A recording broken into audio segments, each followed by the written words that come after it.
ప్రత్యేకించి ఈరోజు ఒక హిస్టారిక్ డే. అసెంబ్లీలో కొన్ని దశాబ్దాల పోరాటం తర్వాత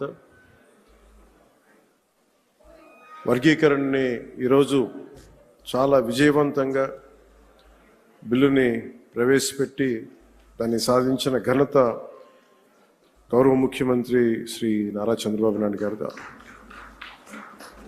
అలాంటి సక్సెస్ఫుల్ రోజున ఈ రోజున శాసనసభ్యులందరూ ఈ క్రీడా సమ్మేళనం తాలూకు మన ప్రైజ్ డిస్ట్రిబ్యూషన్ కానీ, అలాగే ముఖ్యంగా ఈ కల్చర్ ప్రోగ్రామ్ చూస్తే నాకు నేను చేసిన గబ్బర్ సింగ్ సినిమాలో నా పోలీస్ స్టేషన్ సీన్కి వచ్చింది. చచ్చిపోయాను నిన్న.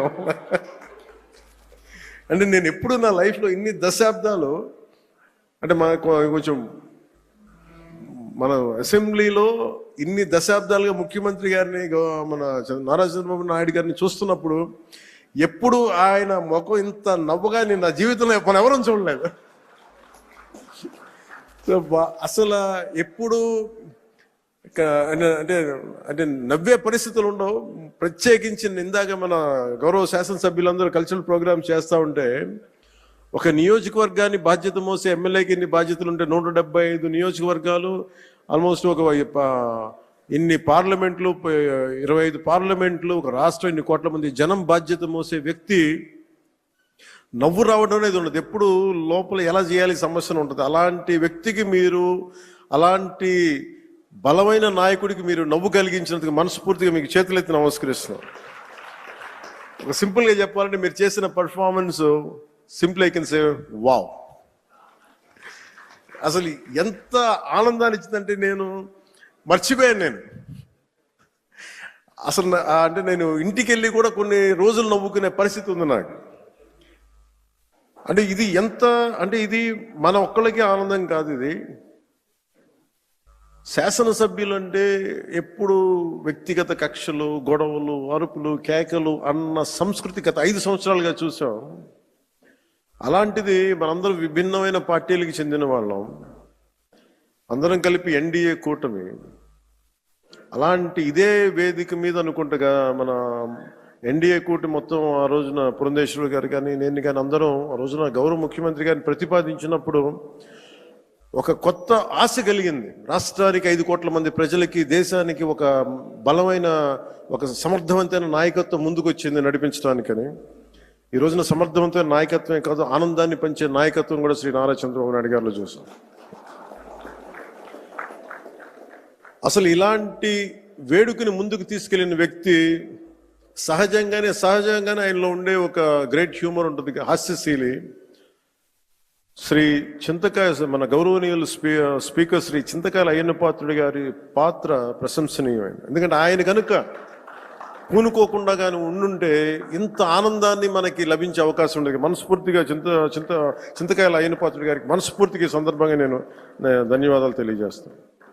అలాగే గౌరవ అసెంబ్లీ చైర్మన్ శ్రీ కొయ్యి మోషన్ రాజు గారికి, అలాగే దుర్యోధనుడిగా మనందరిని ఆలోచించిన శ్రీ రఘురామకృష్ణరాజు గారికి, కమిటీ సభ్యులకి, స్పోర్ట్స్ డిపార్ట్మెంట్ అధికారులకి, కార్యక్రమాన్ని విజయవంతంగా నిర్వహించిన ప్రతి ఒక్కరికి నా హృదయపూర్వక కృతజ్ఞతలు. ఈ 3 రోజుల పాటు మన శాసనసభ్యులు cricket, tennis, shuttle, volleyball, kabaddi, athletics, tug of war అనే క్రీడల్లో ఉత్సాహంగా పాల్గొనే క్రీడా స్ఫూర్తిని ప్రదర్శించారు. నాకు దురదృష్టవశాత్తు ఏంటో నేను ఎప్పుడు నా క్రీడలు నాకు తెలియదు చిన్నప్పటి నుంచి కూడా. మొట్టమొదటిసారి నాకు కూడా ఒక ఆశ కలిగింది, నాకు కూడా చేయాలనిపించింది. మేము వచ్చే సంవత్సరం ఒక ప్రయత్నం చేస్తాను. ఈ పోటీలో విజయం సాధించిన సభ్యులందరికీ నా హృదయపూర్వక అభినందనలు. మీరు చూపించిన సహనశీలత కానీ, పట్టుదల కానీ, ఇది ఏదో సరదాగా ఇవన్నీ కంటే కూడా మనందరి మధ్య ఒక స్నేహపూర్వకమైన వాతావరణం, అంటే ఏదన్నా సమస్యలు వస్తే కలిసికట్టుగా పోరాడే ఒక ఐక్యతనిచ్చింది. అది నాకు చాలా చాలా ఆనందాన్ని ఇచ్చింది. అందరం పార్టీలకు అతీతంగా మర్చిపోయి సీనియారిటీ, జూనియర్ని తారతమ్యాలని మర్చిపోయి అసలు ముందు తీసుకెళ్లిన విధానం, ఈ స్ఫూర్తి ఒక ఆంధ్రప్రదేశ్కి కాదు భారతదేశానికి కూడా ఒక స్ఫూర్తి అని మనస్ఫూర్తిగా నాకు నిజంగా చాలా ఆనందంగా అనిపించింది. అలాగే దీన్ని ముందుకు తీసుకెళ్లిన ప్రతి అంశాన్ని ముఖ్యంగా ముందుకు తీసుకెళ్లిన మా ఎమ్మెల్యేస్ అందరికీ కూడా స్పోర్ట్స్ అథారిటీ, ఆంధ్రప్రదేశ్ క్రీడా సాధికార సంస్థ, ఈ కార్యక్రమాన్ని విజయవంతంగా నిర్వహించిన అందించిన సహాయానికి నా హృదయపూర్వక కృతజ్ఞతలు తెలియజేస్తాను. రేపొద్దున మళ్ళీ మా అధికారం వస్తుంది.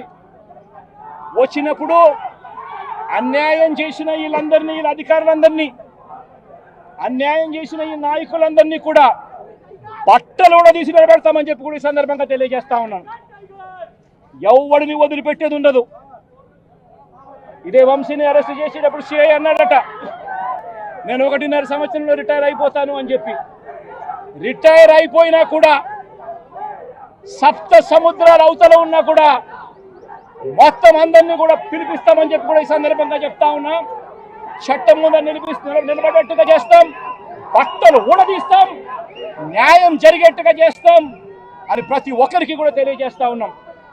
ఈ మాదిరిగా అన్యాయం చేయడం మొదలు పెడితే మాత్రం ఖచ్చితంగా ప్రజలు, దేవుడు ఇద్దరు కూడా వీళ్ళను శిక్షించే కార్యక్రమం ఖచ్చితంగా జరుగుతుందని చెప్పి సందర్భంగా మరొక్కసారి వీళ్ళందరికీ కూడా చెప్తా ఉన్నాం.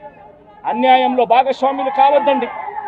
మీ టోపీ మీద ఉన్న సింహాలను గౌరవించండి, వాటికి సెల్యూట్ కొట్టండి, మీ వ్యక్తిత్వాన్ని కాపాడుకోండి అని చెప్పి ప్రతి అధికారికి కూడా ఈ సందర్భంగా తెలియజేస్తా ఉన్నాం.